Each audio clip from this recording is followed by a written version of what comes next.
Amy and I are now joined by the Hemophilia Federation of America's CEO, Dan Kelsey. Dan, welcome and thanks for joining us today. Thank you so much. Happy to be here and answer any questions you may have, which I'm sure you may have a few. Slow news time. Really nothing much to talk about, but we'll see what we can dig up. Let's start with some level setting, though. So you joined the organization middle-ish of 2023. Prior to joining HFA, what were you doing? Give us some overview of your background and career, your professional journey prior to joining HFA. It was a little bit all over the place, and I originally started in healthcare as a hospital pharmacy tech. And worked as a hospital pharmacy tech for a period of time, and then went over to patient accounts. I didn't know what Medicare was, didn't know what Medicaid was, knew nothing about billing, reimbursement, and did that and moved into the claims processor for the Indiana Medicaid program, which was a phenomenal training ground. Got beat up on regularly as the person trying to explain how Medicaid paid for claims. I fell into nonprofits, and a friend of mine worked for the Indiana State Medical Association and said, "Hey, we've got an opening here you might be interested in." And so I thought I would go there for just a couple years, move on. 14 years later, I moved on from the State Medical Association and did a lot of work with membership and payer advocacy and so on. And that's when I joined my first national/international society as their deputy CEO, working with endocrinology. So went from working with all specialties on state level to working with one specialty on a national level. And that was really a great learning experience, finding out what a national/international association was all about, seeing how they did education and membership and really demonstrate their value proposition. And after that, moved into to my first CEO position with another medical association. This was focused on people who worked in imaging. Went through COVID with them, an entire rebuilding process with them, and after going through all of that, decided I needed to change. And so I was looking for a position, and that led me to HFA. And I thought, I've worked on the provider side of things for my entire career. This is a great opportunity to work on the patient side and really try to make a difference. And I'd had there have been some touch points throughout my life with hemophilia, so it really made sense to me to go ahead and pursue this. I had seen a patient my mom was a nurse, and saw a patient of hers back in the late 80s, early 90s, who was a physician with hemophilia, and saw him about 3 months before he passed away from HIV. And then I saw him just probably a couple weeks before he passed. And he was just a shadow of the person he'd been before. And that always stuck with me. And then when I was working in patient accounts, one of the most difficult accounts that I had was a patient with hemophilia, and who was the primary payer. And then at the State Medical Association, my boss there, he actually left the association to become director of the IHTC, the Hemophilia Treatment Center there in Indiana, and he's stuck with the bleeding disorder community as with NBDF. And so I did some work there at the state association for a couple other member organizations. And so it's just continually popped up throughout my entire life. And then once I moved here to Florida, my my daughters became friends with another family, and one of their sons has hemophilia. So it just kept on What are the popping odds up. of that? Yeah, it kept popping up throughout my life. So it's been an interesting journey. Wow. There's a lot there, including a few mentions of indie, which I know Symposium's going to be at. We're going to talk more about that later. But you mentioned community. You also used the word rebuilding. And that leads me to want to talk about the primary reason, obviously, that we're talking to you today, which is the restructuring that's going on at HFA, which, as we've discussed off mic, many people in the community have had various reactions and responses to. So to ask it simply, when did you and the board realize that major restructuring, if I may frame it that way, was needed? And what was that process like? Yeah, so my first day on the job with HFA was Symposium last year in Orlando. And so I was just throwing in, head first, feet first. I'm not sure, but I was completely thrown into the deep end with it. And learning about the organization and in the community.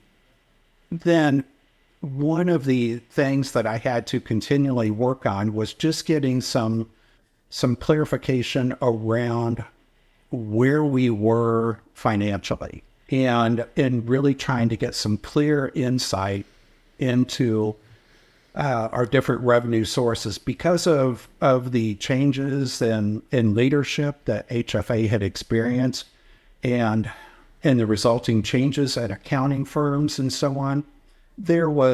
I never thought there was anything illegal or happening that was incorrect. It was just the classification of revenue and trying to really understand what was happening, what was expected, what was coming in, and so on. So I finally began to get a handle on that, I would say, at the end of third quarter of last year.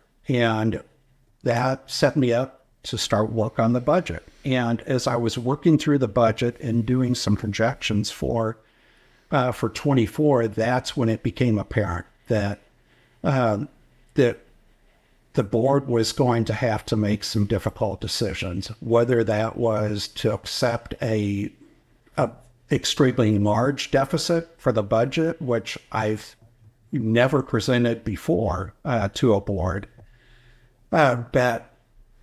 or if they wanted to make some other adjustments.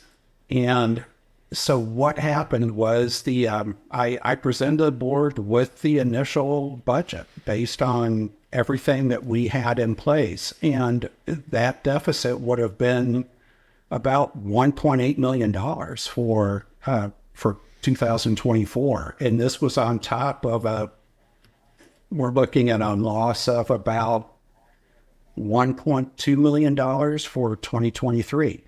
And so the board said, no, we can't do a $1.8 million deficit budget. Back to the drawing board. So I went back to the drawing board, and they agreed to make some cuts to a couple of different areas, and I was able to get it down to about around $800,000. And the board said, no, we still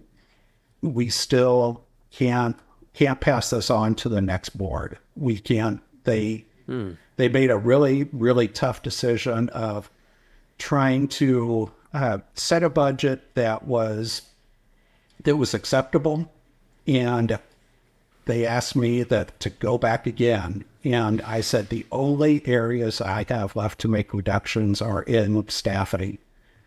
And they said, give us some different scenarios. And I went through probably 9 different scenarios, and I gave them 2 or 3 of those that got us down to a projected deficit in 24 of about $300,000. And the board said, okay, we're willing to accept a deficit of $300,000. And that was down from 1.8 million at your initial presentation? Yeah, 1.8 million. So, it was tough. I mean, I never, ever wanted to do that, nor do I ever want to do that again, because I've been part of a downsizing / right sizing, whatever you want to refer to it as, and it's horrible. It is not fun for anyone. There's guilt from the people who are left behind, who are still there, and then of course, for when it happened to me, I was the sole breadwinner and had a family to support, and just the panic that you have about trying to find a job, I get it. I completely understand it. So yeah, that's really where we were with trying to make the reductions. And then, unfortunately, after we made the reductions, the day after we let staff go, I had another staff member then submit their resignation. And then a couple weeks later, another one. I think right now, we've got a solid group in place, and so I think we're in as good of a place as we can be at this point. Fair enough, and appreciate, as you said, that it was a process, an iterative and thoughtful process where a lot of options were presented, and ultimately something that wasn't fun or easy for anyone. And I think it's helpful to hear that thoroughly explained as you just did. Amy, I have something that I want to move on to, but I want to give you a chance to ask any questions that you may have at this point. I wanted to ask a little bit about some of the programs that are so unique to HFA. I think one of the fears that I felt seeing this staff reduction was what's going to happen to Blood Brotherhood, Blood Sisterhood, some of these very unique, special programs that have really found their footing in the community through HFA. And I just wanted to hear a little bit about your vision for some of those things for the community. Yeah, so with Blood Brotherhood, Blood Sisterhood, those are on hold at this time. And there were some rumors that got out where it was like, oh, well, you let these people go who were heading up these things. And so unfortunately, that rumor got out, and that's all it is a rumor. There was never any intent to shut down Blood Brotherhood, Blood Sisterhood, Sangre Latina, or any of the other programs. I know how important those are to the community and for people to be able to connect and network. What we are trying to do, not only with those, but with other programs as well, is really looking at how can they be improved? How can they be delivered differently? So it really makes more, or has more impact on the community. And what one of our former people, Brian Duvall, who was a blood brother, he was working on a plan for the Blood Brotherhood program, and I plan on still continuing to pick up on that plan and move forward. It identified some people for kind of a pseudo focus group / working group to really identify what they were looking for, and trying to really bring that back stronger and make it larger than and more inclusive than maybe what it was thought of in the past. And I want to do the same thing with Blood Sisterhood as well. Kind of along those lines, Dan, from your vantage point, which I appreciate isn't steeped in hemophilia history, I think there's great advantage to that. What makes HFA special in your mind? What makes HFA unique and valuable and, quite frankly, worth going through this hard work to sustain for the long term? Why? Why do it? There's a few different answers I can give you with that. And one of them is when I decided to stay in the nonprofit world, it's because people are trying to make a difference. And regardless of of each organization I've been with, that's been my goal, is to make the association as effective and impactful as they can be. In terms of HFA, I heard about the passion of the community and so on prior to my attending SIM last year. And then while I was at SIM, I could just kind of feel like these tentacles, kind of reaching out, grabbing me and, getting its hooks into me or whatever. And what makes HFA so unique and challenging is the passion of the community members. I mean, it's awesome. There's such passion from the community. But that also presents challenges as well. You want people to be passionate, but on the other hand, I look at it as almost being like the mayor of a city. You're trying to make all these different constituencies happy. You've got some people who want more of this service or more of that service, and others who want the streets repaired, and others who want sidewalks put in. And you have all of these different competing voices out there, and none of them are invalid. But what you have to do is figure out, okay, I've got this set pot of funds. How do I make this work? And along those lines, how would you describe your long-term vision for the organization? I think that's something that I've been craving to hear. Like this question in particular, I've had since hearing about the restructuring, because as a community member, of course, the restructuring and hearing people are like, oh, there's raises concern, but also it signals, hey, the organization is really trying to do something here. But what is that something? What's the rest beyond the fiscal responsibility that was considered? What is the long-term vision? Where do you want to take this organization? Well, one of the things that I've come to realize throughout this whole process is that HFA was founded to help people survive, just live and not die from using products that were manufactured by what were supposed to be reputable companies. So it was really based on advocating for them, getting them the relief that they needed. And HFA was extremely successful with that. Now, with the latest strategic plan, the board changed the vision to helping people with bleeding disorders thrive. And so it's an interesting continuum when you think about this, that we're going from, it was established to help people just survive, and now it's thrive. And so that we're looking at questions that people did not raise in the past. We've got some older members who are now caretakers for their spouses, and they're saying, I was never supposed to be a caretaker. I was the one who was supposed to have caretakers. I don't know what this means. Or when I was a kid, I was never expected to make it to retirement age. Now I'm retiring and I have to go on Medicare and pick a plan. What does that mean? And so there's so many more products now that are available for treatment.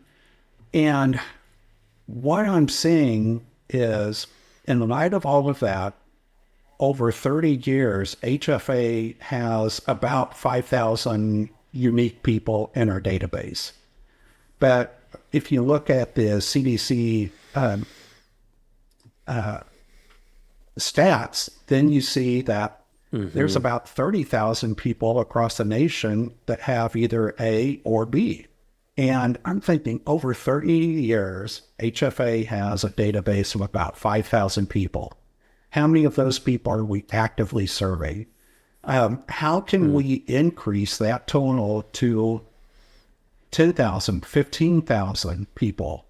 And that's what I really want to do. Is I think HFA was really founded by a group of extremely passionate people, and they made a difference.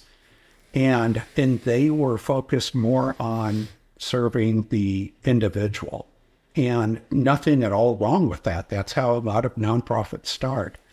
But now HFA has grown. We're in all 50 states. And so it's a matter of how do we serve the entire community, and what the board is wanting to do and what I've proposed is being there for them all the way from birth to end of life, and in really making sure we're not only there for the community, but we're there before they know that we are there for them. So, for from birth, from the point of diagnosis for the boys through, let's say, adolescence, we're beginning to menstruate, and what does that mean? What's that look like? Because there's CDC again has estimated there's 1.5 million people out there with von Willebrand's. And so what does that look like? And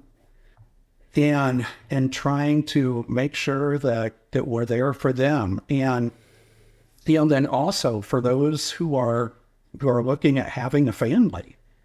And, what do I need to plan for? And what does life look like for me as a parent now? So there's all of these stages of life that we need to be there for people, and I want us to be able to have the infrastructure to be there in advance, so that if we know that, okay, somebody has attended SIM and maybe they were a new parent and maybe it's 10, 12 years later and they've got kids. Well, there's, if they have daughters, and being a dad of daughters, I can relate that there are things that happen. So how can we be there for the parents and help them to be prepared for those things that happen? I think the vision of an organization that is moving from supporting people for survival to supporting people so that they can thrive from cradle to grave and across all life milestones, which is what I'm hearing from you, that is exciting. And as a community member, it also feels right in line with the spirit of HFA, because SIM last year was the first one I missed in 13, 14 years. And I participate in other HFA activities around the calendar year. But if I had to distill it down, and answer what makes HFA valuable, in short, and it sounds a little trite, and Amy, you may have a different point of view, of course, but for me, it is the community's organization. It's where I go to feel. You used the analogy of the mayor earlier, and I think it's very appropriate, because when I'm at symposium, I kind of feel like we're at the town square, and the baker's over here, and the other person the mechanic's over there, and the guy I want to talk to about ankle surgery is over here, and the person I want to ask a question to about how they're working with their mild daughter's over there. That's what I look forward to as much as any of the sessions and learning about what's coming up, the keynote speakers and all the education. It's feeling like I'm reconnecting with my community. It's not that NBDF or other organizations don't provide community engagement opportunities. They do. But just speaking experientially from, more than a decade's experience, there is something different about what HFA means, and those tentacles or hooks, as you described, that get in, they're different. I am tempted to ask, it's not lost on me that the NBDF also just announced that they have new leadership. They have a new CEO who's only been in that post a matter of weeks as opposed to coming up on a year. Have you, I don't imagine you would have, but I'll not assume, have you had a chance to speak with Phil? Have you connected with NBDF leadership around this new leader coming in? Anything there to share?